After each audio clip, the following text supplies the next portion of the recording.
gamit sa pangalan niya. Why? Because papatok eh. Papatok eh. Tama.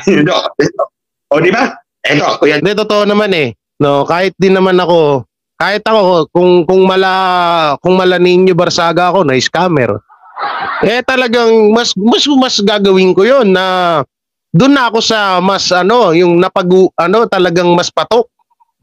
Mas kapani-paniwala.